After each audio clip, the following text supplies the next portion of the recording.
my life just kind of abruptly stopped. I found myself in the ICU. I got up and I looked over and I saw my physical body to my right laying on the bed. But as I looked down at my body, my entire body in the same exact shape and form was actually completely clear. I was blessed with a miracle. I woke up completely healed, 100% healed. No explanation, no medication, no therapy, nothing. It was almost like I can hear and see and feel and smell and taste everything and every emotion of everything around me. We are here with Leena Zafary. She had an NDE in 2014. She is the founder and group leader of Ions of Las Vegas. Welcome, Leena. Thank you, AJ. Thank you for having me here. I was interested in learning more about the NDE you had in 2014 and also about certain other STEs that you had. But let's begin with your NDE, please. In 2014, I actually had an experience where my life just kind of abruptly stopped. I got ill and I just went to the hospital to just make sure I was okay. But that just turned out to be a whole event. So I found myself in the ICU after being in the hospital for, I guess, what you would call a normal flu-like symptoms. I had just gotten a cold, but it felt different because I couldn't breathe. It hurt to breathe. So I went to get checked out. And in that process, I ended up staying at the hospital for a total duration of probably 9 days. 5 days in the ICU, my physical body was struggling to stay vital in this world. I was having a hard time breathing. So both of my lungs were deteriorating at a fast rate. And it turned out that I had the N1H1 virus. So it attacked my respiratory system. On the 5th day, a miracle happened. And what happened was I woke up. I got up out of in the ICU room. I got up and I sat up, and then the most extraordinary thing happened, because when I sat up, I realized only a portion of me sat up. I got up and I looked over and I saw my physical body to my right laying on the bed. And I found myself sitting on the hospital bed. But the strange thing is there was really no conversation about, am I alive or dead or anything. It was just like, okay, well, there's my body, but I'm still here. But as I looked down at my body, my entire body in the same exact shape and form was actually completely clear, like a clear vase. It was just clear. As I realized that, it didn't really process in my brain what was happening. The only thing that was happening was I was completely present and aware with what was happening, which was me realizing that, and then hearing a voice call out to me and talk to me and say, Leena, you got to go back. You have to go back. And the voice was this, it was like a woman maternal voice, strong, calm, but loud. But it was very much like, Leena, you got to go back. You have to make that decision. So it turns out that in that space, it was my decision to come back or not. And I was hearing that, but I don't think it was registering. Because what happened was, as I proceeded to just kind of look around and see my space and what was happening, I realized that it's so interesting. Even though I was in the ICU room, I was aware of being in the ICU room and seeing the white walls of the ICU room, just like I'm seeing the white walls behind me. So I'm aware of my space. But at the same time, I have the sense of being in outer space. At first, the voice came back was kind of persistent and reminding me, Leena, you got to go back. You got to hurry up. You have to make this decision. It was a decision I had to make. It was my choice. And in that whole process, as this is all happening, I happened to see my 2 kids. At the time, I was a mother of 2 kids. My son was about to turn 5 within days of this happening.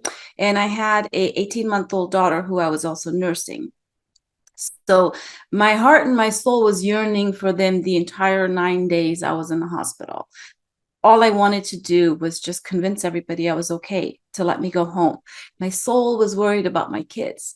So in that space, when I looked to my left, I saw my kids, both of them. They were just kind of like, they were just there.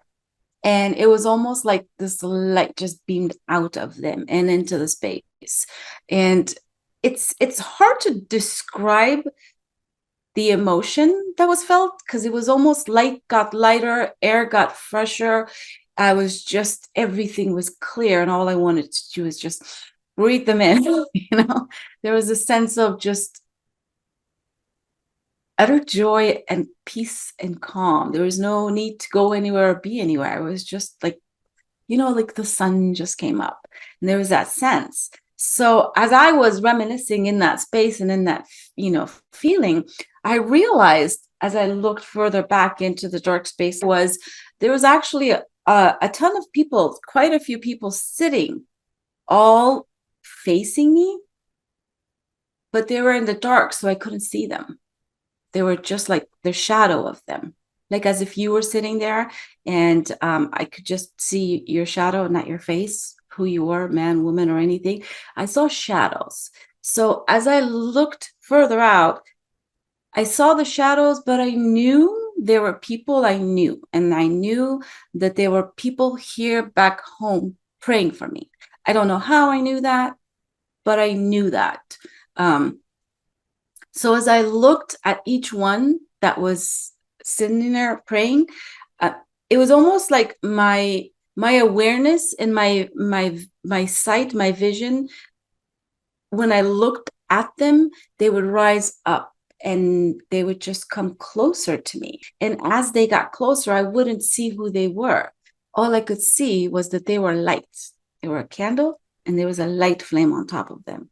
So for me, I was very intrigued and interested. I was like, oh, they're all light. After that moment, awareness of looking at people and then turning light, I was again reminded of having the choice and making the decision. And it was that I had to make the decision, and I had to do it really fast because there was this like urgency in it. So at that point, I don't know what happened. It was almost like, boom, the lights went out and everything was over. Next thing I know, I was in the hospital and I was getting ready to go home. Now, for real, in the body, but I don't have a conscious memory of it. I don't have a conscious memory of waking back up in the hospital in my body, but I have full memory of waking up in spirit. This is what was really difficult, because the only memory I had was me, my husband was there with me at the time, and he was helping me, and we were walking to the car to go home. Now, I had no idea at this point what had happened to me. I had no idea, nothing. It was almost kind of like I came back with a blank memory. I didn't have amnesia, so I knew who I was. I knew he was my husband. I knew I was going home to my children. I was blessed with a miracle. When I was in the hospital, I believe I had completely experienced both of my lungs deteriorating into, I don't know if the word collapsing is a word to use, but both my lungs were not functioning. I was not using my own lungs. I was on breathing, and they were getting ready to intubate me. So I know that my health-wise, my lungs were gone. And I don't know if you know anything about lungs, but I woke up completely healed, 100% healed, both lungs. No explanation, no medication, no therapy, nothing.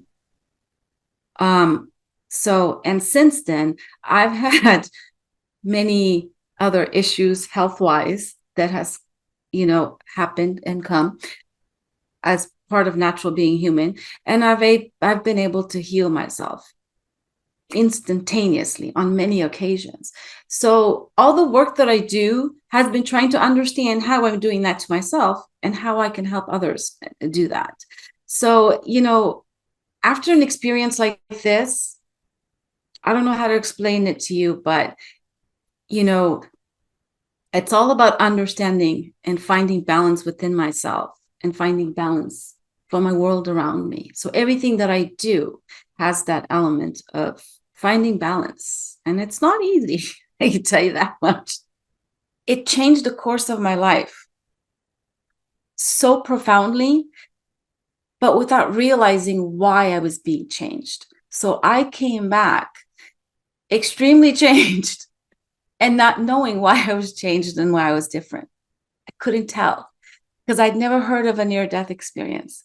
I never knew that this is something that happened to people. I thought something happened to me, but the thing is even then, my conscious mind wasn't aware of it, but I was living the physical effects of it. Like all my clairs were like going off the chart. My sensitivity was going off the chart, and I couldn't understand why I was so sensitive. I couldn't understand why I felt the world around me in a way that it was almost like I can hear and see and feel and smell and taste everything and every emotion of everything around me.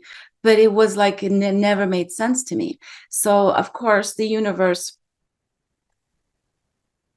always had me in a sense and guided me through. So I was always guided and protected.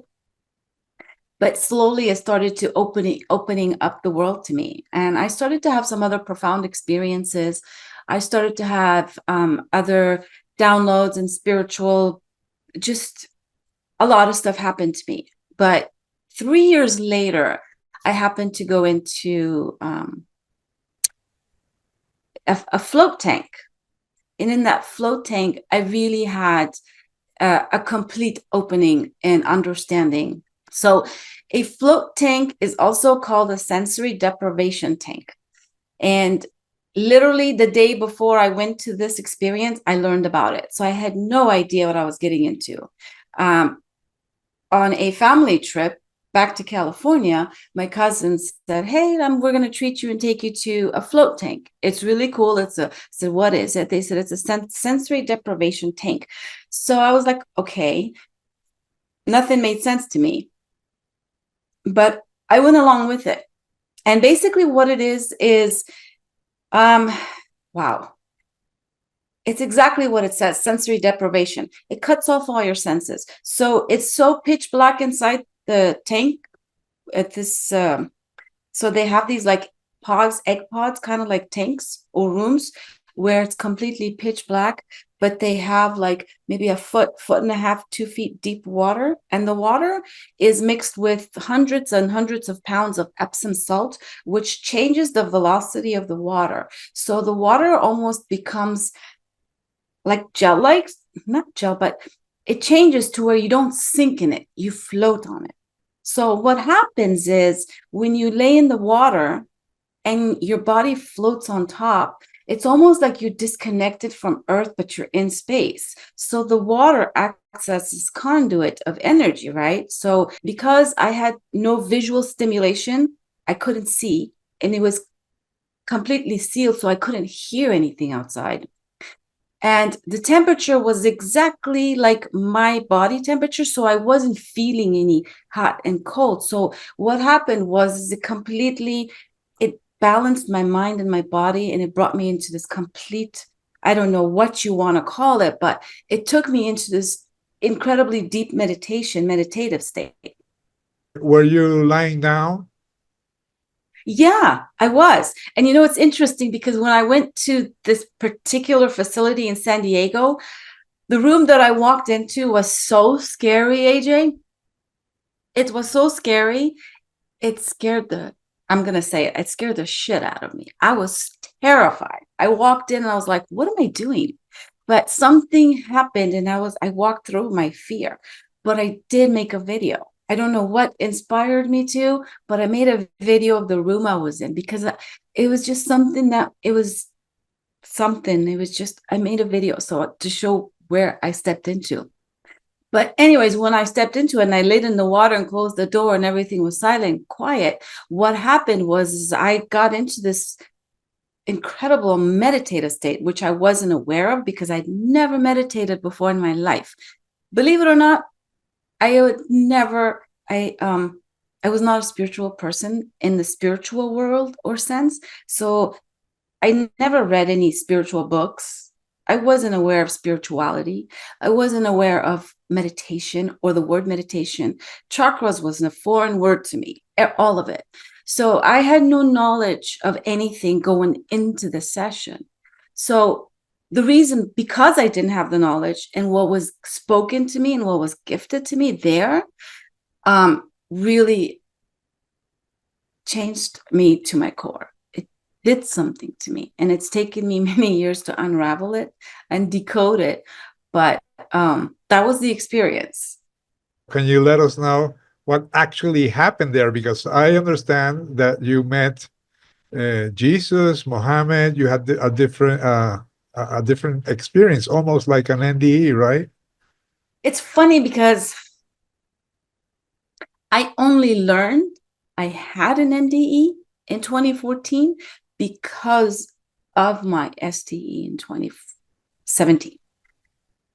What happened to me was it was so incredible that in the attempt to understand what happened, I discovered what happened to me, both in 2014 when I had the near-death experience and the near-death experience I had at birth, and all my entire life just made sense. It just made sense. It's like after the float tank experience, I was able to look at my entire life from above, from birth to where I was, everything that's happened to me, how, what, why, and just it made clear sense. But it's taking time to get there. So while I was in the float tank, a lot happened. So I'm going to just give you the highlights. I had no idea what to expect.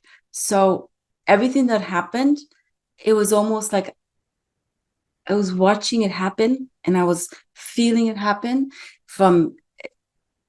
in ways that I can only now describe. But essentially what happened was, as I was laying in the water, I was having a hard time relaxing in the water.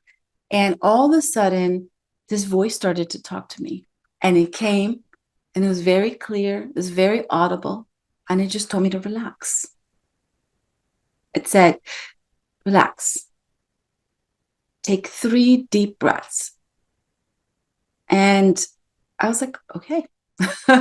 So, I didn't put up resistance, and I just took a deep breath. I just went, I inhaled.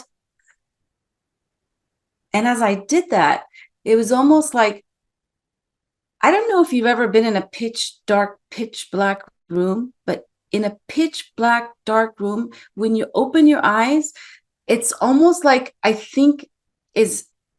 realize what perhaps maybe a blind person would feel like, because I opened my eyes and I realized it made no difference. I couldn't see nothing with it open or closed. So my eyes almost became useless. But the strangest thing happened after I had that awareness that there is no sight, there is no light, sight, anything, open or closed. But I still looked up. I don't know if I looked up with my eyes, but I looked up.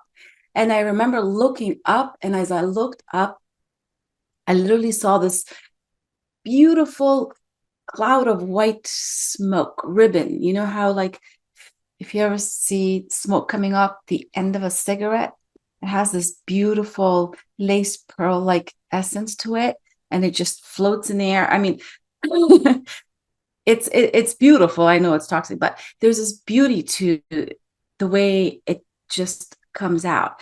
I saw that same beautiful air come, and it just came, and it came to me, and it went right through my nose. And I inhaled it. And as I inhaled it, it went right into my body.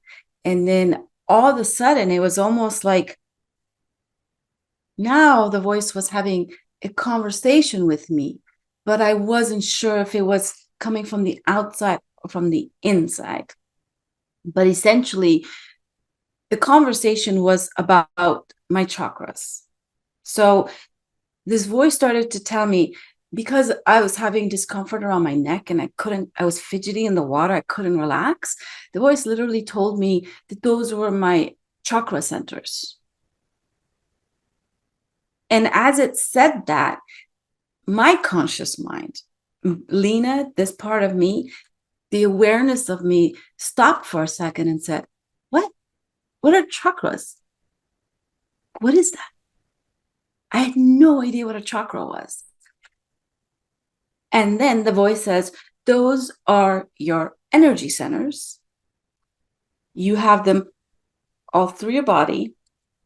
And when you understand what each center is connected to which part of your life, you will heal your life. And that was it. Moved on. So I got this understanding that these chakras, especially for me, this chakra and my solar plex, it pointed to those two. It told me that my chakra in my belly area, it told me that that was where my strength was. And I didn't understand what that meant because I didn't know what a chakra was. And I was also told that this is the chakra that I needed to align. And I didn't understand what that was. So afterwards, when I came back and, of course, settled, I started to Google and learn about the chakras. So I got into it. I read some books and I understood what it meant. And I understood, but at the same time, I was like, okay, so I had to understand what imbalance and balance meant. And I had to understand what it meant for me and why. And I was like, well, why? But then it made sense. All my life, because I had an NDE at birth. See, all my life, I had these spiritual downloads and insights and all these awarenesses that I was constantly suppressing, and I was constantly being suppressed because I didn't understand it and nobody else did either. It wasn't talked about. And when they say the black sheep of the family or the one that doesn't belong, blah, blah, blah. I grew up with all those notions, but I didn't understand why I was feeling that way. I knew I was misunderstood. I knew that I was different, but I didn't know what or why. So as I learned about my chakras and I understood why this was blocked, and I had to learn how to use my voice and how to balance myself and how to balance my lower chakras with my higher chakras. And, in that process, I learned the science, what we call science behind it. I learned the science of it. So it has been an incredible journey. What about, you mentioned to me once that you had seen Jesus and Muhammad, and I'm really interested in that. Sometimes it's ineffable to start where to bring down and talk about it and explain it, because bringing that information here in words, the words are hard to put around it. So I will do my best. But in my STE in the float tank, there is a moment where I had this experience where I had this visualization of being literally exactly like the background that you have right now, that black blue sky with the white stars. I was there. I was literally there. I was that. It was almost like I was the space, aware of what was in me and around me. And when I looked in front of me, I saw, I'm going to show you I'm not showing you, but this is my, I don't know if you can see this, my speaker, the Yeti Bluetooth. You see this ball? I saw the earth like almost exactly like a round ball in front of me in the distance where I had a full view of it. But in that space, it was almost like I had this awareness of being the space, but being aware of this thing called earth. It was this white, I knew it was the earth. It was the earth in front of me. So I was watching the earth. And as I watched the earth, the most incredible thing happened. It was almost like the entirety of the earth was kind of like taken over. Like I saw a tree, giant tree that fit right inside. So I saw the full trunk, the full tree, leaves and everything. And as I'm looking at that, before I see all of that, I see the word micro and macro on top of the earth. Like it's almost like written out into the space. The word micro, macro, very clear, very bold letters. And I'm looking at it and thinking, okay, micro, macro, what about it? You know, it was just, what is it? But what happened was I was shown the micro and macro of everything. As I sat there underneath the word micro, macro, the actual earth almost became like a screen to me. And in that screen, I saw the tree, but then I saw the tree being the macro, but I saw the single seed that made the tree. So I saw the entirety of the tree in its micro as a seed. And the seed was inside the fruit. So it's almost like I saw it from whole to micro, and then I saw the micro become macro of it. And then after I saw that in the tree, it was almost like this screen that just kept churning, and I was just watching, and I was seeing everything come up on the screen. It was like from birds to animals to everything to humans, everything showed up in front of this tree as a second image, kind of like there was the earth, and in the tree. After I see the micro and macro of the tree, I see the micro and macro of almost everything. But I see it as in flashes. And I'm just absorbing it, and I'm looking at it. And in that process, you know, from that it shifts to me having this awareness of looking at the earth now. And at this time it looks different. It's almost like, okay, I see the earth, and now I see 3 beams of light coming out from the earth. So I'm looking at the earth from still the same awareness of looking at these 3. And then there's this knowing inside of me, and this understanding inside of me. And I don't know where it's coming from, but I know what I'm looking at. I'm looking at earth, and I know I'm looking at 3 beams of light. And it's almost like now, again, my focus goes into one beam, and I look at the one.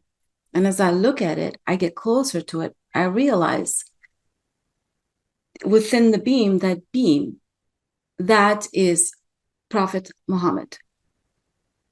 I don't see a man. The light itself was Prophet Muhammad. And there was this like, that's the Prophet. And I was like, okay. I grew up as a Muslim. So for me, it was very interesting to see that. And I'll explain that later.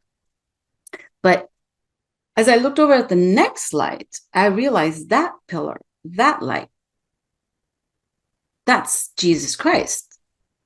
And I'm looking at the light of Christ, and I'm thinking, oh, wait a minute. He is real. Because as a Muslim, I did not grow up with Christ. It did not, nothing. There's only one sentence in the entire Quran, I think, and hopefully somebody's going to correct me, but I believe that there's only one line about Christ in the Islamic religion. So I knew he existed, but there was the extent of it. So for me to see his light, I was like, oh, he's bright and he's real. So I had this grounding. And then I stepped back and I looked at the third light that was standing there. And that third light I knew was me, and that was my light. So that quickly changed. And once I had that awareness, it was almost like what I needed to know, I got. It was almost like, you know, when you mix water with more water, it all becomes one water. When you mix light with light, it becomes one light. You know, it's almost like all these lights were separate lights, but again, the same lights, you know? And then it was almost like, okay, I have no clue what this any of this means at this point. I'm not a religious person in any way, shape, or form. So I have growing up, I was very rebellious and resistant to religion, especially Islam, for a lot of reasons. And I was not a very fond believer or follower of Muhammad. I really wasn't. So it was interesting. But after the fact, when I saw their light, it changed, something changed in me. But after that, what I realized, which was very interesting, is that immediately after I realized that happened, it's like everything vanished and I became a speck of light, a tiny speck of light. I went from being light, the size of light that took up space for Muhammad and Jesus, and then I was brought back down to a speck of light.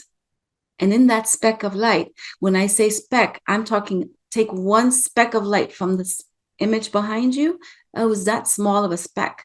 I became a speck of light. And in that moment, I realized I saw this speck of light that was me, and it flew across the sky. And it went and went, and it landed on the palm of a hand in the sky. So what I saw was, in the sky, there was a hand, just a hand. And I felt that speck fell right smack in the middle center of the palm, and the palm closed. So AJ, I know that what I'm saying with words sounds absolutely insane crazy, because afterwards it was such a clear experience. It was so real. It was never out of my mind, but I could never explain it. But throughout these years, I realized that by sharing my story, by speaking about it, it actually unfolds in this beautiful way. It's almost like, you know how you take a computer and you download new apps on your computer, and then you have to open the app, and then you have to kind of like get into it, and you have to learn how to use it, and then you use it, and it makes your life simple.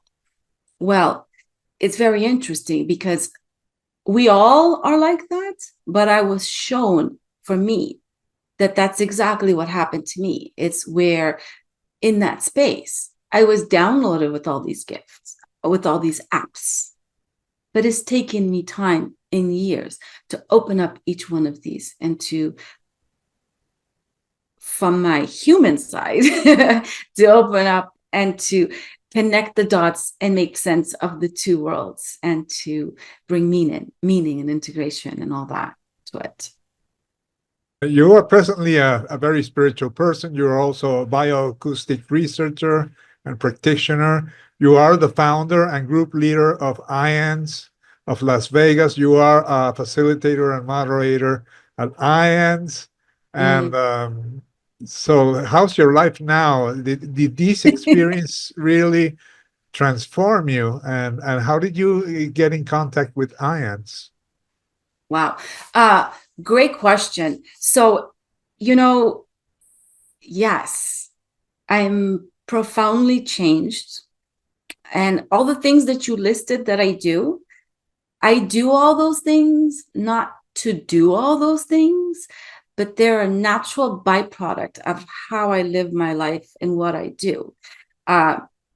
Ions of Las Vegas is a chapter of, obviously, Ions that I started here in Las Vegas because of the profound impact and it had on my life. So I started to do that. I volunteer as facilitator, moderator for Ions, and I hold, like you, we hold space for other experiencers and other people interested in the experiences and just in the energy field of it. But yeah, I do all those things, but I do it. Everything comes from an act of service to humanity, to love, to life, to this new awareness I have about life. So I'm very busy. I had to understand me. And as a byproduct of understanding me, now I have these capable tools of helping others solve and understand them. So when I told you after all these experiences, my senses were heightened, I realized that I read energy, I feel frequencies, I see frequencies, I'm very sensitive in my space and in my awareness. So in order for me to be able to learn to be in this world and not be affected by the energies and frequencies and emotions of the world, because everything is energy. Everything is energy. We are all energy, and we all have feelings, and those feelings have a vibration and a frequency, and it is measurable and it is felt. And I'm one of those people that are so hypersensitive that it was just like I needed to figure it out. And because of that, I got into bioacoustic biology, which is so fascinating because it does exactly what sensitivity does, but using science and data and math and technology. So so I do the sound healing, sound therapy after having the experiences and the learned knowledge. So I think that answered your question. How can people contact you if they want to receive these therapies, or if they want to visit your Ions group? I do have a website. It's my name, LeenaZafary.com. I'm also putting up my my other website. It's called MBS Alignment Center. So basically, what I do there is I help with getting the mind, mental, the physical body, and the spirit into alignments. And it is done through the chakra system, through energy, through breath work, through sound and frequency. When we realize that this human vessel, this human body, it takes direction from you, and you can learn to listen to it and talk to it, you can actually start to heal your body. This has been the AJ Parr Spiritual Journalist Podcast. Please like, share, and subscribe.